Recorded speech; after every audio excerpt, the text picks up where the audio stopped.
In this video, we're going to look at perfect competition and consumer surplus and producer surplus. We have a perfectly competitive market that is characterized by the following market demand and market supply conditions. So the market demand and the market supply. What we want to find is at the market equilibrium, we want to calculate consumer surplus, producer surplus, and total surplus or total economic surplus. Step one is to solve for the market equilibrium by setting quantity demanded equal to quantity supplied. So setting those two equations equal to one another. We've got one equation and one unknown. We're going to solve for the p term. So I'm going to add plus 5 to both sides. And then I'm going to also add plus 0.5p to both sides. So we get 45 on the left-hand side and 0.7p on the right-hand side. So that's just plus 0.5p added to 0.25p. And then dividing through by 0.75, we get an equilibrium price of $60.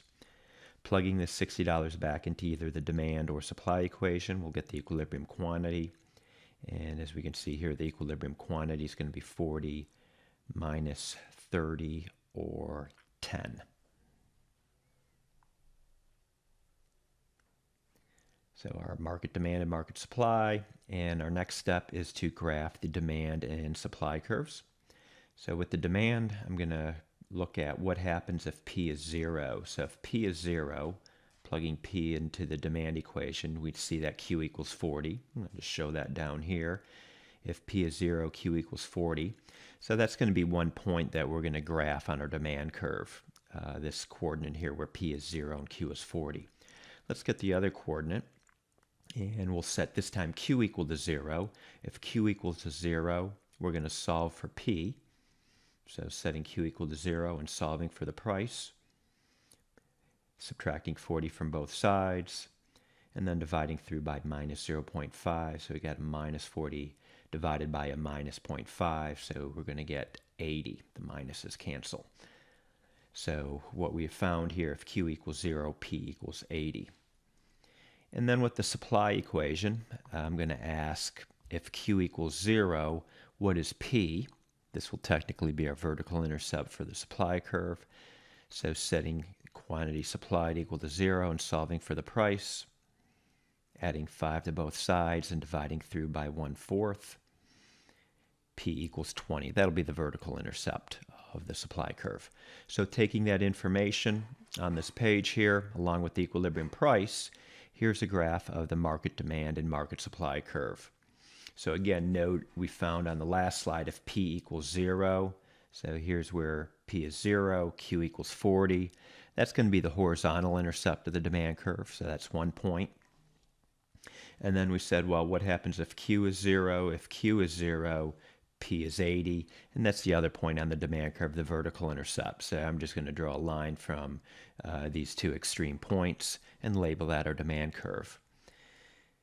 The next curve is our supply curve. As we mentioned, it has a vertical intercept of 20. So if Q equals 0, P equals 20. So that's going to be the start of our supply curve. Supply curve slope upwards. And I'm going to just draw the supply curve through our equilibrium price and quantity. When we did our first step, we found the equilibrium price was $60 and the equilibrium price is 10. So I did a sketch of the demand and supply curve here. And with that information, we're going to now calculate consumer surplus and producer surplus.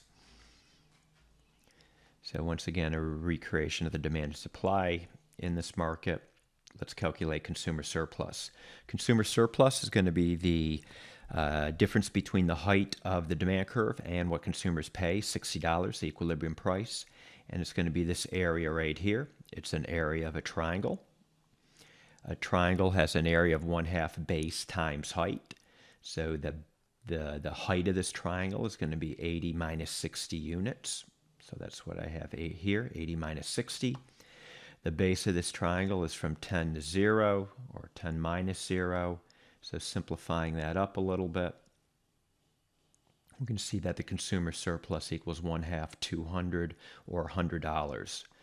So consumers collectively were willing to pay $100 more than they actually did for these 10 goods. And let's get producer surplus. Producer surplus is going to be the difference between the equilibrium price and the height of the supply curve up to the equilibrium quantity here. This region here is a triangle. And we need to calculate the area of a triangle as 1/2 base times height. So we'll get the height of this triangle as 60 minus 20. Right here, 60 minus 20.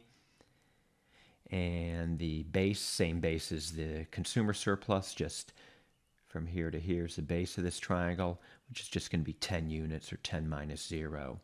Simplifying this up a little bit, producer surplus equals 1/2 400, or $200.